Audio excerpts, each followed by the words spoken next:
நாசரேத்திலிருந்து நல்லது எதுவும் வர முடியுமோ? யோவான் 1:46. இகழ்ச்சியாக அதிக முக்கியத்துவம் இல்லாமல் இருந்த நாசரேத்தை பற்றி சொல்லப்பட்ட வார்த்தை.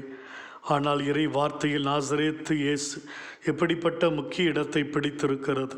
மார்க் 1:24. தீ ஆவி நாசரேத்தூர் இயேசுவே இங்கு என்ன வேலை? மார்க் 10:47. பர்த்திமே சொல்லப்பட்டது, நாசரேத்தூர் இயேசுதான் போகிறார். மத்தேயு 21:11. இவர் இறைவாக்கினர் இயேசு, நாசரேத்தை சார்ந்தவர். யோவான் 18:5. நாசரேத்தூர் இயேசுவை தேடுகிறோம். மத்தேயு 26:71. இவன் நாசரேத்தூர் இயேசுவோடு இருந்தவன். யோவான் 19:19. நாசரேத்தூர் இயேசு யூதர்களின் அரசன். லூக்கா 24:15. எம்மாவு சீடர்கள். நாசரேத்தூர் இயேசுவை பற்றித்தான் பேசுகிறோம். திருத்துவப்பணி 3:6. நாசரேத்தூர் இயேசு கிறிஸ்துவின் பெயரால் எழுந்து நடந்திடும்.